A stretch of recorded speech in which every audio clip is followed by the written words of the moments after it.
Good evening, ladies and gentlemen, to this week's 66 Story Forge. Since I'm in charge of running this week's meeting, I get to decide what it's called, so this week we're calling it the Story Forge. Basically, what we're going to be doing this week is, other than the usual check-ins, we're going to be going back to what we were talking about last week, which was our giant chickens adventures, and taking a look at what the ideas we came up with, dipping into the internet and seeing how they respond to the ideas we covered, and then kind of just basically bouncing these ideas around and seeing what we come up with in terms of a basic loose outline of a third act structure. To essentially recap, for those of you foolish enough not to join us last week, I have a 2-act adventure. The first 2 acts involve the players being attacked by giant chickens. I don't have a third act to explain why they're being attacked by giant chickens or what the content of the third act is. So, without further ado, I'd like to introduce the people we have playing with us today. We have Chris Tregenza, the business leader, the person behind the head honcho of 66. We have Pat and Emily, our 66 Lovecraft writers. Joshua, someone who I've not met before, who has joined us to give us his opinion. Kieran, the writer of 66 Cybernetics and who's working on his own steampunk-esque thing. And my little brother, Mark, who's writing 66 Hellenic with myself, James Foster. So, Chris, how's your week been? Started off poorly because, well, I was poorly, but picked up steam as we've got on. Big news is I have a book. We have a physical print copy of a 66 book, one of the Kickstarters, Mince Pies and Murders, which is the smallest one, which is why I did it first, do it quickly. Now, the key, I can't really show you on the camera, but it sort of looks good. We have a few minor problems with it, as you'd expect with any proof copy. Nothing we can't fix, and the big important thing is that all the stuff which works in all the books, all the sort of like the basic layout, the colour schemes, how we do the advantages, all that sort of furniture, structure to those books works perfectly. So hopefully the rest of the books will move along very quickly. So a good week. Cheers. Okay, Kieran, stranger. Well, as many people may know, I've not been a regular attender due to work caused me lots of stress and hassle. I've been spending what free time I have doing research into sort of the last 3 centuries of massive world developments for my steampunk world, which I've now currently up to 1937, so I'm not far off getting where I want to be with it. But otherwise, tired, enjoying the weird mix of weather, and nice to be back. Cool. Good to see you again. Okay, right. Mark? Yeah, well, having a fairly good week at work. Everything's kind of ticking on fairly nicely, and 66 Hellenic is slowly making progress. We're getting to the final edit now, so we should have the manuscript for that done in the next couple of weeks. So, overall, pretty good. I'm looking forward to Lazy Weekend as well. Grand. Josh? Me and my partner in crime have been mostly world building the last week or so. We've been bouncing around ideas as we are tending to do. We've been working on a timeline, vague major locations, 2 playable alien races alongside humans, and a few ideas for ships, ship combat, ground combat, weapons, technology level, and just getting all the initial ideas into one massive storm before we anchor it down, really, into a big solid idea, if that makes sense. Yep, does indeed. Grand. Thanks, Josh. And Pat and Emily. Getting ready for our honeymoon. That's been most of this week, getting all the stuff together, and just work. Yeah, work. One of the guys at my work had a seizure, so I'm covering all his hours. He's okay, but he's in hospital for the moment. And yeah, apart from that, honeymoon. Honeymoon. And my computer problems are still going very badly. And last week I went, I will get more done this week than I did last week. And unfortunately, all I've managed to do is write 2 words, and I know those 2 words because they are Benito Mussolini. Fair enough. Okay, cheers, Pat. So, yes, me checking in. Basically what Mark said about Hellenic, pretty much the same on that. But, yeah, busy at work, writing method statements and talking to safety people. Very slow work, but the meetings went quite well. Suddenly there is more Emily and less Pat. Okay, right. So, moving on to the main body of the week, today's meeting. Essentially, ideas if what we've got. Right, so fishing through the internet, we had a few ideas. On the UK Role Players Forum, Dr. Mitch came up with an idea which I thought is a very nice idea. We were talking last week about the key things we want in a strong third act twist, and the idea he came up with was, it's not that the chickens are large, it's that the players are small. So I thought this was quite an interesting idea that we could perhaps throw into the mix. The other ideas that popped up on Google Plus were that of Food of the Gods. Chris, is that a H.G. Wells reference? That's right. It is. There's a H.G. Wells short story, I think, and then they made a bad film in the 70s about it. But it does have giant chickens in the film. Did they mention what the cause of the giant chickens is? I have no idea, but I'm guessing scientists comes up with miraculous food stuff which causes things to grow. Right, and of course everything kind of grows on from there. It is the titular food of the gods, yes, that causes them to grow. It's like some kind of pollutant. In the movie it was radioactive because everything is, but I don't think it was in the books because it was written in the Victorian age when they didn't really know what radiation was. Fair enough. Okay. Righto. Grand. The other wise series a reference to a Danger Mouse episode, I can see. Yes. For those who remember Danger Mouse, there is an episode with chickens in it. Though I don't think they're giant chickens. I just think they're big compared to Danger Mouse, who is, of course, mouse size. So, yeah. Okay. Fair enough. Fair enough. Grand. Okay. So basically, what I want to do is have a look at the ideas we've got and put them together. So I'm just going to quickly copy-paste into our notes document the 4 key ideas I think I really want to have a look at here, and kind of through us pick the ones we like. So we've got, first off, evil outsiders have made the giant chickens for some reason, be they military or aliens. Second idea we've got was that of an accident. Last week I suggested a meteorite causing them, hitting a chicken hutch. Mark and Emily also ran quite nicely with an idea of some kind of nuclear train crash, the classic radiation causing embiggerment being a nice one. We also had I think it was Emily again, came up with the idea of angry chicken gods, which is something that I do quite like. Some kind of mysterious cult or Lovecraftian critter is about causing problems. And then also I want to have a look at the idea of Dr. Mitch's thought. So just picking someone at random. Mark, if I wanted to come up with a third act on evil outsiders, any ideas on how I could run with that? Sorry, say that again. I was too busy choking on tea. Well, choking on tea is an option. If I had an evil outsider or a military or an aliens, any thoughts on how I could turn that into a third act? That was the premise. I don't know how to actually write it so they encounter them. I mean,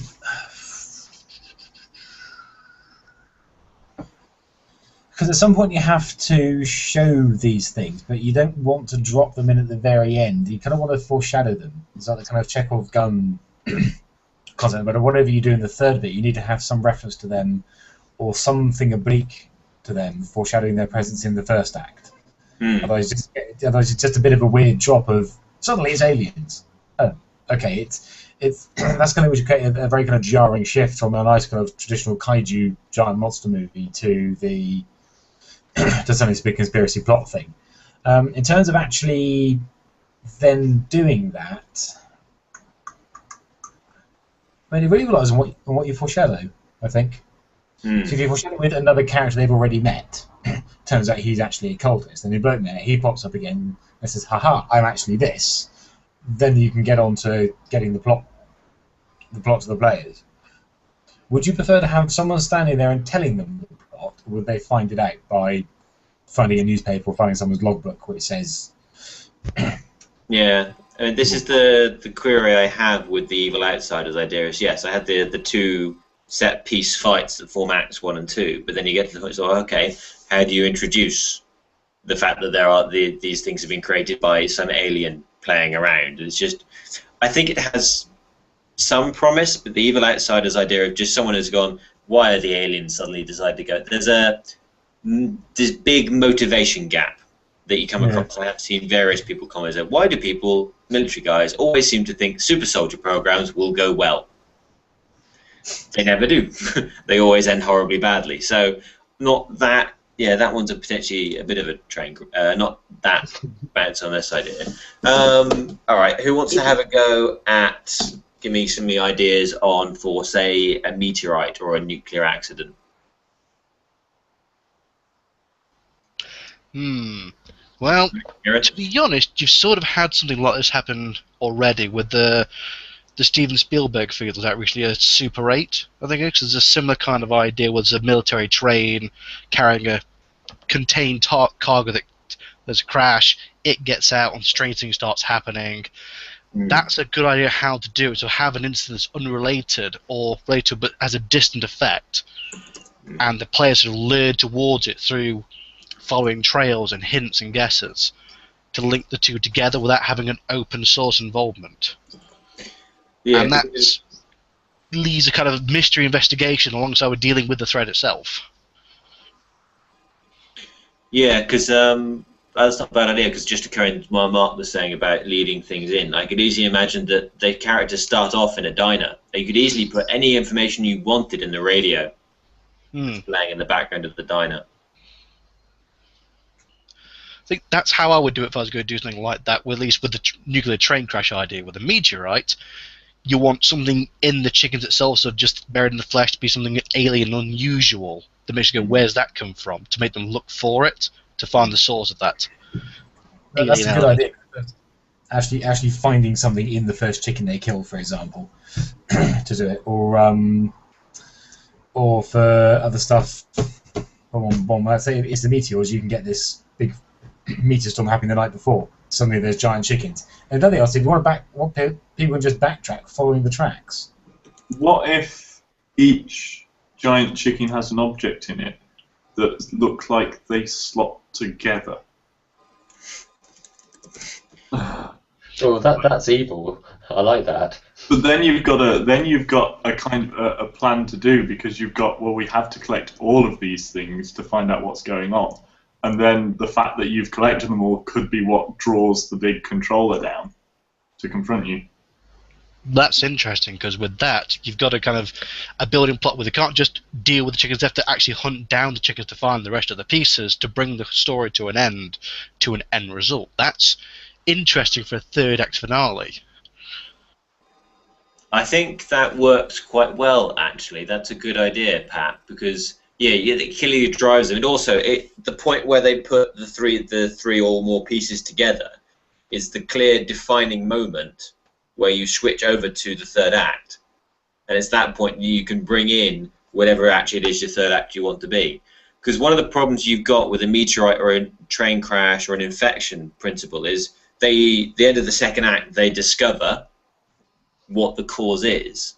How then do you have some kind of resolution for it? What's the next stage? What does the third act actually consist of? Any ideas, Josh, on if I had an accident or infection kind of thing, what could the third act actually be? Well, if it's going to be an infection is going to spread. So it's a possibility it could spread to humans, but it's going to eventually possibly to a quarantine. If we're going to go in the traditional three-act structure, then it's inevitably going to be escalated. So governments could be involved, secret societies maybe, organisations, shadow organisations. Hell, the aliens themselves might go, we weren't meant to we weren't meant to drop that. Let's come and clear up our mess. We don't care if these little primitive humans are getting in our way. Like, you're insignificant, so your casualties are relevant to us. Yeah, I can imagine that quite working. So there's some kind of authority figure is trying to tidy up and clean away, and the players having stumbling off it then have to essentially escape from the quarantine, either because they know too much or because they're just small sentients who happen to be underfoot when the larger guys are tidying up. Yeah, that's a good idea, Josh. I like that. That's a nice one to work with. Emily, angry chicken gods. Well, I always thought you could do it as a double bluff, where you have a big lead up in the second act of scientists, aliens, and then have it come as a surprise when the players undercover a big giant cult. So the cult consists of aliens and scientists. Oh no, you can lead up your players so they believe the end act is going to be some aliens or military behind it, and then you just throw them the supernatural. I still like this because I just love the image of a circle of worshippers worshipping chickens, and what kind of ancient songs would they sing? Yeah, I mean, I think if you're going to do what Em suggests, the plot can take an amazing right-hand corner, and and films do this where they suddenly change direction and tone in the third act. But if you do it deliberately and you build the adventure to allow for that, then you can get away with it. The only problem with that is when you do it by accident and don't think through the consequences. So yeah, having lots of sort of like strange lights in the sky and things like that, and military trucks going past, and then they discover a cult of chicken worshippers, that would be quite nice. Yeah, and the third act, obviously, from then is the chicken worshippers clearly have some measure of significant power because they've been able to enlarge 3 chickens already. It's that they're either trying to make a really, really big chicken, or they're trying to summon something. I can easily imagine you could put them into a capture scenario where the players are to be sacrificed and have to escape. Yeah. You always work at that. They could just be eco-terrorists gone wrong as well. Where they're trying to get some vengeance for a chicken farm, and then it turns out that the supernatural is real. I like the idea of the boss fight being a giant turkey. I do like that idea of it being a giant turkey. The only slight problem to my original idea with the giant turkey, there's a slight problem. If they're a chicken cult, I don't know how friendly they are going to be towards the turkey gods. This isn't too far from something I do with my Hunt of the Reckoning campaigns. Because what I do, I change the world of darkness to being everything in the world is an experiment created by Fae to experiment on making superior pets or trophy creatures or things like that. And eventually something always goes wrong. And to be that kind of pain, I use hunters as kind of the controlling, containing mechanism, undirected by them to deal with these problems. And the idea of having something supernatural experimenting or trying to find a way of making something better than it was with their weird imaginary magics and their weird magics of trickery and illusion and mind play works just as well as having a chicken god, or there could be equivalent of them but no one ever knows really what's behind that mask, behind that power. That kind of idea works just as well. That's a nice one, yeah. Okay, Chris, for the final one. Bounce some ideas around for the fact that it's not actually the chickens that are enormous, it's the players and their surroundings that have been shrunk. Yeah, I mean, the obvious question is, how did they get shrunk? And how big is the area? How long will it be before they notice it? These are the sort of like the big questions that raises up. So yeah, it's. I mean, yeah, just going with the curveball, that sudden right-hand turn in the third act. It could be actually the players aren't shrunk. It's like the military experiment is tiny humans and a model village and things like that, and the players have been actually living in a model world all their life. And actually, what's happened is some normal-sized chickens have wandered on, managed to get into the game world. So it's like the what's the film with what's his face living in, constantly on TV. Truman Show. Truman Show, yeah. Where that sudden thing he discovers that he's, they're the experiment. Yeah, I mean, you could put little drips and drabs in there. I mean, you could talk about the fact that none of the characters have ever really gone very far from home. You mentioned the fact that none of them have ever gone very far, and that they don't tend to meet that many outsiders, or that you just put little things. I mean, a good example in the Truman Show. He always, on his way to work, he always meets a pair of characters who always push him up against a billboard that's got that day's advert on it. You could put little swigs like that in, where there's just a little bit. Well, why do we always bump into these people here? Yeah, I mean, one of the problems you've got is that when players try to add background details to their characters, just be creative like players should be, is how do you control that? I think, just mixing sort of like some of the ideas Kieran had, and it could be a Matrix-style situation where actually the players are in an artificial computer simulation unknowingly, and it's a glitch in the system, and that the whole system is slowly breaking down. So things can get weirder and weirder. And then that gives you a definite thing. Can they get to where they can back themselves up or reboot the system or whatever else? Or you do it Matrix style. They were kidnapped off the street, and they had their memories on it. And essentially, the third act is them waking up in a subterranean bunker somewhere. Like, all right, why am I in here? And then having to deal with the consequences of that.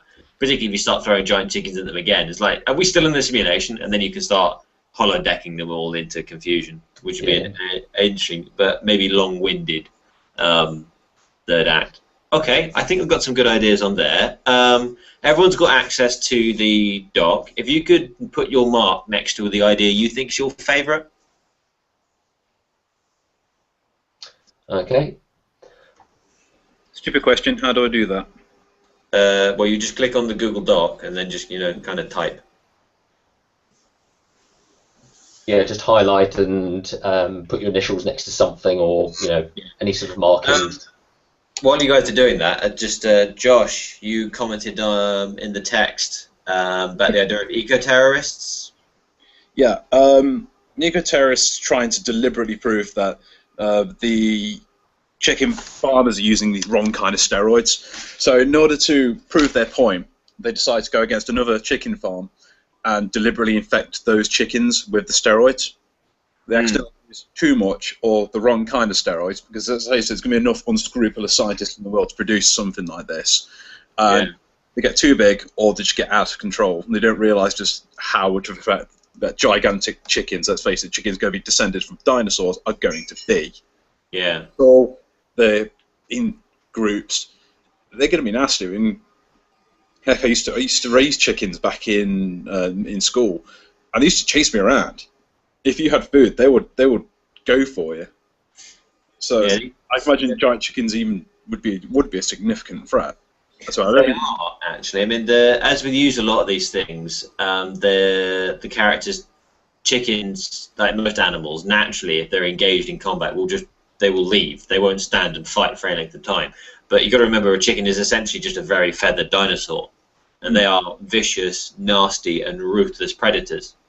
So they are a significant threat. So the idea of someone playing around with it, the idea, I suppose, that works quite neatly, because the third act could be you track them back, you find this farm, and you find these guys having kicked and sent three of these monsters into the world, and now experimenting with another creature.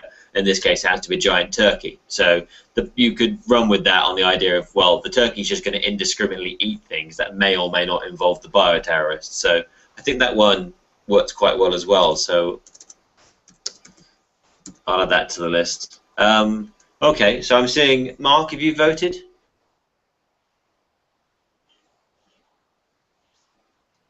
Yeah, Mark's voting. I can't quite get the texting to work.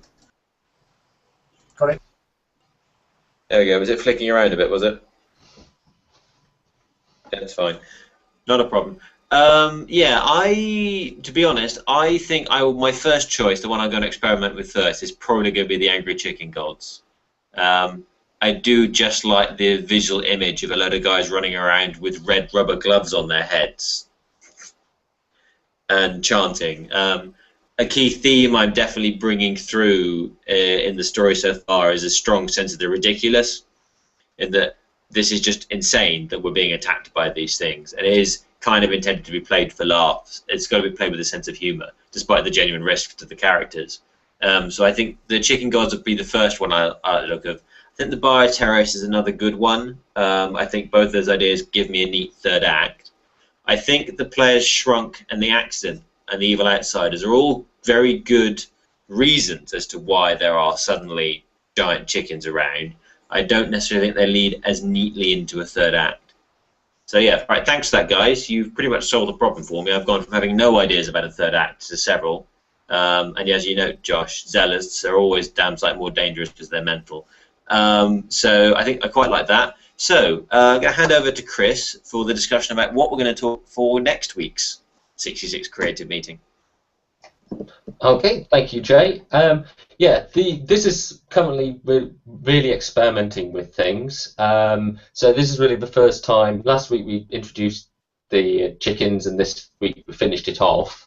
So what we need to do is look ahead to next week's meeting, or possibly the next couple of weeks, and see what we want to do. See whether we want to tweak the sort of structure and how we do things both here within the meeting and also how we tweet it out or put it on G+ on Facebook or whatever. So let's do some feedback. Just very briefly, how did it work for you? I mean, obviously, Kieran and Josh, you didn't see last week's or the sort of last few days of stuff, but comment on the meeting and what you have experienced. So I'm going to go from my order, starting with Mark. Bobby, have you found it? You mean the structure of this kind of joint creative thing? I think it's pretty good. We didn't have a lot of time to go too much detail into each individual thing, but I think that's ultimately what we want, because that gives us the time to actually explore around a number of ideas. Otherwise, kind of we get a bit too deep on the evil outsiders thing, rather than be able to kind of spread around a bit. Yeah, I think it works. It's nice that it kind of also breaks up the start of the meeting and kind of gets more people involved. So I think ultimately it's a good thing. Yeah, good. Thank you, Mark. Kieran? Well, I'm liking the new format, starting to how to look at things, how to keep it all controlled and give us focus for a short period of time to stay onto the idea without rambling in different directions. That makes a nice change from the meetings I remember in the past. Generally, it feels more flowed and much easier to get a point across and hear ideas. That's been a huge benefit. I mean, already we had so many great ideas and look at them so far. And that's a really good model. I think we should stick to this more in the future, see how it works for other bigger ideas and other kind of different projects and different concepts to see how well this holds up. But what I've seen so far, it's good, it's strong. Would you sort of be happy coming in with something in a similar sort of problem to Jay, with some problem on plot or monster design, and sort of brainstorming with the group and leading a discussion on that? I would, yeah, certainly. The thing is, at the moment, I don't know what my schedule is going to be like for a while at the moment, so I don't know when I would do that kind of thing, but I'd be comfortable doing that. Yeah, in concept, it's a good thing. Okay, thank you, Kieran. Joshua, obviously you've been thrown in rather at the deep end. So how have you found it? Is it something creative you feel comfortable in? Oh, as a new guy, I'm going to keep my comments relatively short. This is very, very similar to what I do myself. It's kind of like throwing ideas at a dartboard, and then getting the smaller ideas, and then expanding them. If that makes sense. So you're saying which ones could work, which ones could, and how they could work in relation to other ideas. I find the meeting structure really quite easy to get into. Despite the fact I've been thrown into the deep end, I don't particularly feel that way. The only possible way I could possibly feel that I've been thrown in the deep end is I have no idea where these giant chickens have come from. That's because I wasn't here last week. Okay. So, obviously context is a little bit difficult for you, but yeah, that's good. But you found it sort of creatively stimulating. Yes, so it's just quite good. The ability to throw an idea into discussion and then have multiple perspectives put onto it is very, very helpful, and hopefully something I can request help with in the future, if that's okay. Yeah, definitely. That's the whole idea.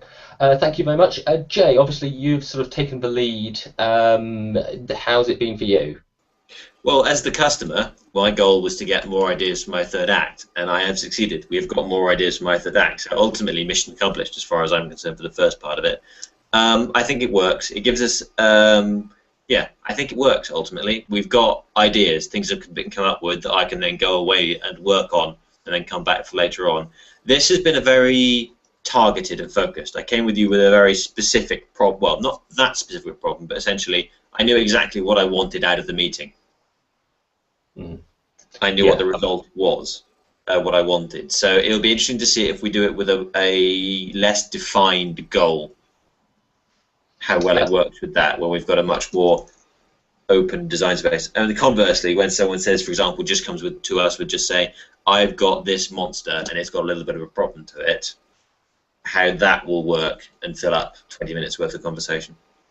Yeah, I think we've got to learn what sort of things work in this format and what don't. But good, I'm glad that you've got what you wanted out of it.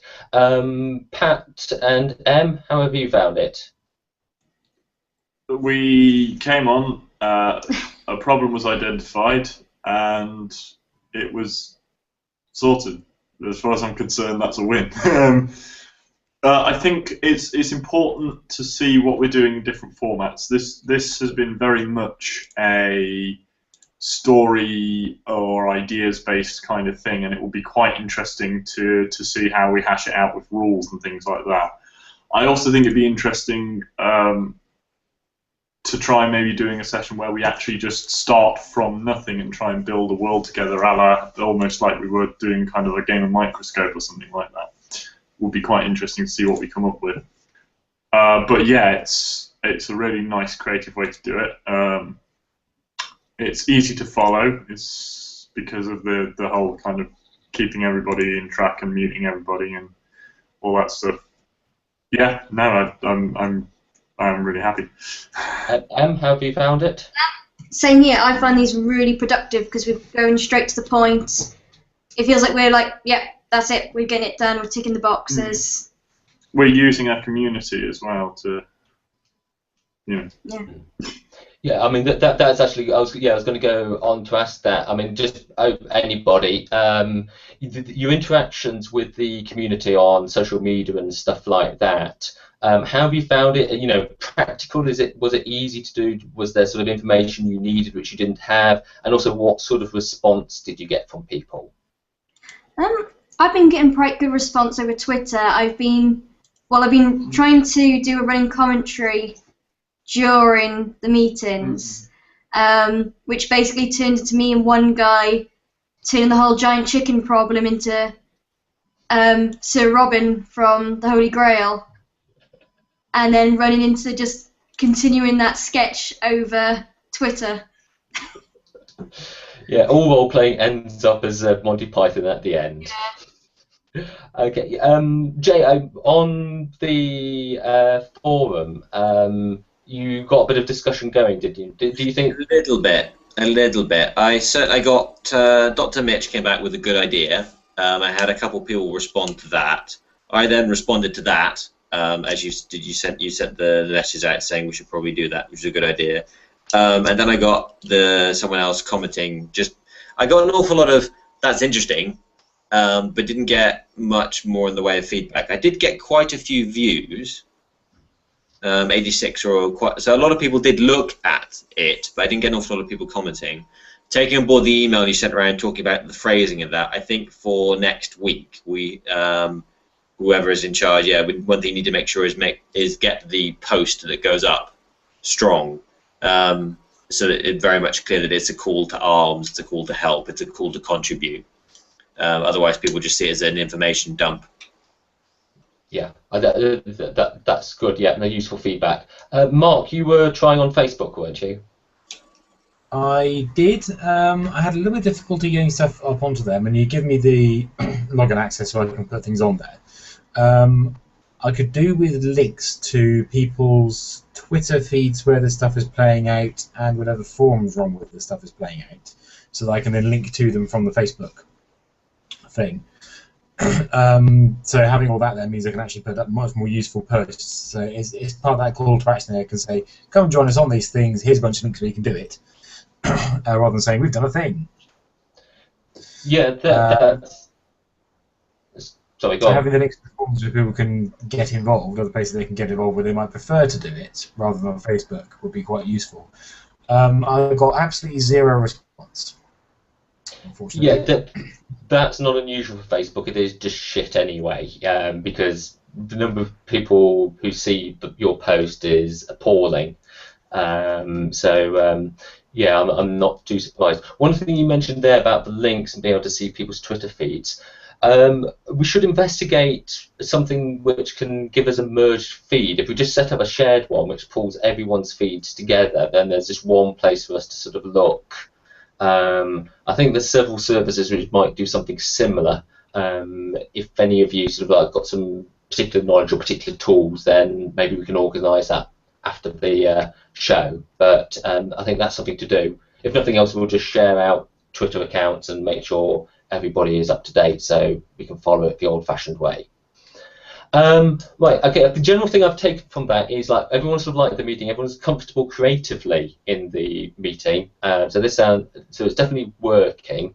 We've obviously got some question marks about how well this is going to work with things that are a lot less detailed or a lot more detailed. And we've got some fine-tuning to do with how we do the conversation asynchronously with the social media. So now I happen to know, Pat and Em, you're going to be away for a couple of weeks now, is that right? We're going to be here till the 3rd, and then we'll come back on the 11th. So we're here next week. Are we here the week? Right. Yeah, we're here all of next week, and then we're gone the week after. Right, so we'll be here for next Friday. Okay, but that's good. Well, first of all, then, I suppose the question is, has anybody got something, a problem they want to solve, which they want to bring to the brainstorming group for next week? I do, actually. I've mentioned it before in passing, but we've never really discussed it fully, which was the way that the giant robot suits work in the Tokyo Beatdown thing I was working on. That's not a major thing, but No, I think that's a good one. It'd be a very good test. The only thing I'm thinking about is you weren't necessarily here to do the sort of like the offline stuff following the meeting, will you? So I'm sort of split with that. Anyone else got anything else they're ready to bring in?